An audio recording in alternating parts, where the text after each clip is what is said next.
Leticia Albarran and Jacob Inosencio. Good morning. Morning, Bart. Good morning. Nice to have you guys again. Thanks for having us. Thanks. So, is this year 3?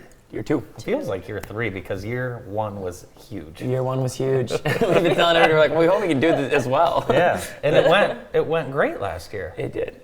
It was. It feels like year 5. So we've been doing a lot of work. We're always balancing how big does this get? We were just talking, like, we're kind of at, I shouldn't say kind of, we're at capacity for vendors, community resources.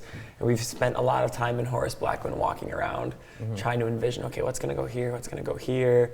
We don't want to have the lengthy food lines that are crossing each other like we had last year. We want to have more room for people watching the band. So a little bit of a slightly different layout. Okay. Yes. What can guests expect this year as soon as they arrive? Yeah, so as soon as they arrive, we'll have all the vendors officially start with their food, and then around 2 o'clock or 3, we're still kind of finalizing schedule, we'll have ballet folklorico coming in, so they'll dance for about 45 minutes, and then after that, we will have the check presentation. Check presentations and scholarships, but I just want to pause for a minute. The ballet folklorico is a traditional ballet. I had to learn as well, but it's one of the ways that we're highlighting different cultural representations and things outside of a band. When Leticia says things quickly, I sometimes am like, wait a second. And so, we're doing the check presentation and the scholarship. So what I think we're excited about all of it, but the thing that we are probably the most proud of, at least I think what I'm most proud of, is the scholarship opportunities. So one thing we identified about 2 years ago was the lack of resources specifically for Hispanic students in Jackson. And for a number of reasons, not all of the same funding streams are always available to those students. And so we said, how can we find something that begins to mitigate that problem? And so last year, True Community Credit Union was the donor for that, and all of the money we raised went into the Jackson College Foundation. Since then, we have organized a new nonprofit called Nuestra Comunidad. Leticia says it much better than I do. I was going to say, could you slow down when you Yeah. say it a little bit? Nuestra Comunidad, our community in Spanish, and it's the fiduciary for all of the funds. Great. And we've raised even more money for the scholarships. So True Community Credit Union has made it possible for us to give away $20,000 in scholarships this year. So we're very excited about that. Heritage is in the title of the festival. Talk about why that's so important to bring this culture and experiences to our town. Yeah, so I feel like heritage just in general encompasses the Latino community in itself, because we've always been kind of like in the shadows, and finally we have an event where a lot of people feel comfortable to come out, and not only come out but come downtown. Right. So we're increasing people like seeing the different businesses here and there, and that also goes to that. Maybe inspire somebody to open a business. Maybe inspire somebody to shop downtown more, or come to lunch or something like that. So you have that diverse, layers going in there. So we think that, no, that's fine. We think that's something that's going to come from this. So. And it's also super special, we think, for people in the Hispanic community to come see other Hispanic-owned businesses, right? Sometimes businesses they may or may not have known about, but seeing people celebrated, centered, honored, it was really special. Last year, we were able to have a proclamation from Mayor Mahoney recognizing Hispanic Heritage Month in Jackson, and then that same proclamation was read in Spanish by Councilwoman Angelita Gunn. And it's just, we think, super important for people, especially kids, to see elected leaders and business owners and musicians and artists and people who look like them, who come from their communities, who speak their language, and just to center that and kind of reach back and, like you said, recognize the heritage, but also look to the future and say, how can we inspire our next generation? I like that you brought up kids, kids of all backgrounds, all races. Really, it's good to be exposed to education, learn. Absolutely. And this event is kid friendly. Yeah, it's kid-friendly event. None of our vendors will be serving any kind of alcohol. It is in the social district, so we are contending with that this year in the sense that we just want to remind people to be safe and responsible. All the same social district rules will apply. All of our vendors, community resources and food are going to be in one big loop this year. Last year there were kind of 2 separate sections for that. This year we're going to stretch that out, create more of a footprint for those to be interspersed with each other, and then also going to have more seating. So we're going to have more picnic tables, still have the tent in case of inclement weather, but we're hoping for another beautiful day like last year. I think last year you had over 120 vendors. How many do you have this year? Last year we're at 42 Yeah, we're like 40. total. Okay. With resources and vendors, Perfect. but we've got artisans, we've got food, we've got people coming down from Lansing, the ballet's from Lansing, the DJ's from Ann Arbor, the band is from Chicago.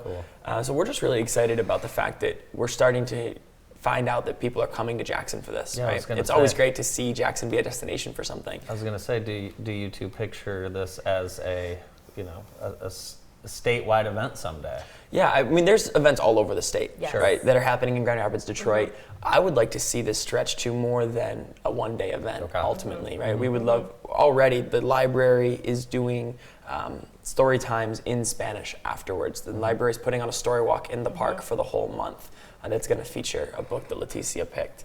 And so we would love to, year over year, add events throughout the month.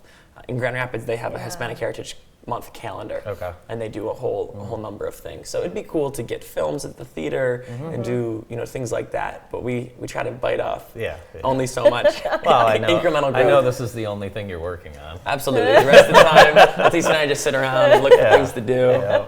Well, last year, you were overwhelmed with the number of people, the response.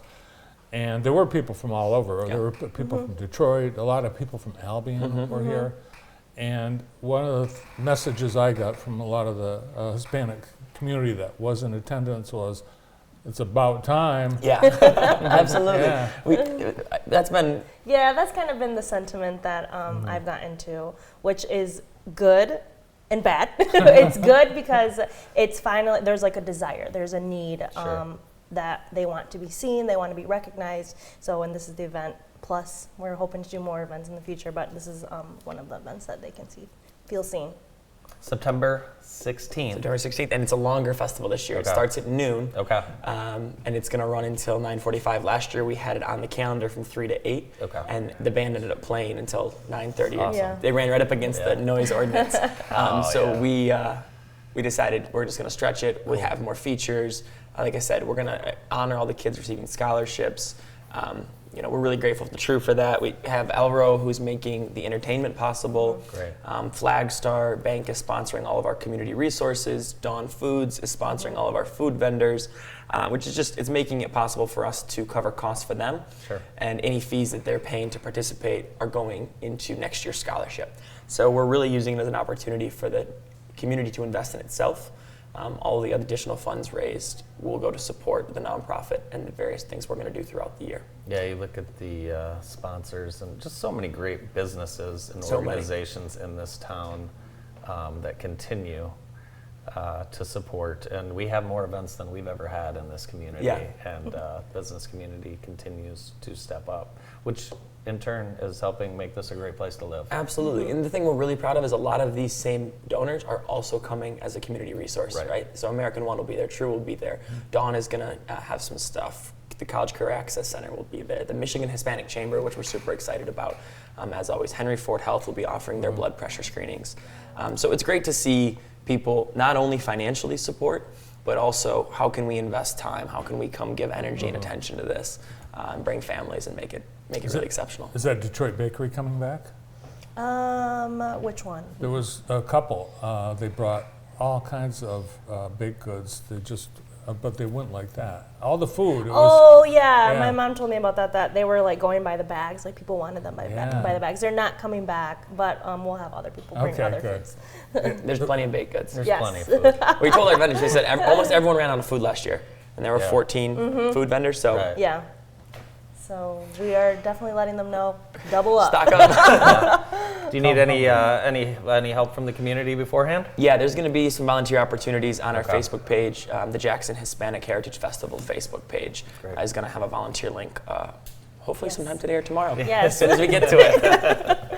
Well, thanks for putting on this event. These two chaired this event last year for Jackson College, and it just became the tail that wagged the dog. Yeah, really. it needed a life of its own, so we're excited about it. Jacob Inosencio and Leticia Albarran from the Jackson Hispanic Heritage Festival. The morning show continues after this.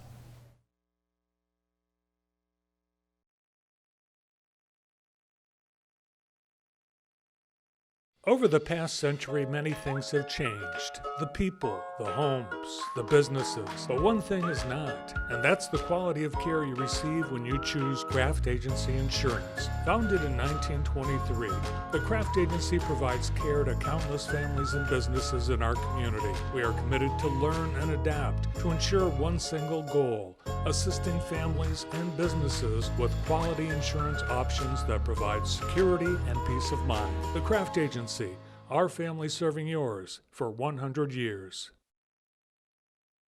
Join Spring Arbor University as we celebrate 150 years of Christ-centered education at our Sesquicentennial Gala on September 9th, featuring special guest the Newsboys. This formal attire event includes a catered reception, 3-course dinner, music by the Arbor Jazz Cats, giveaways, and an intimate one-of-a-kind concert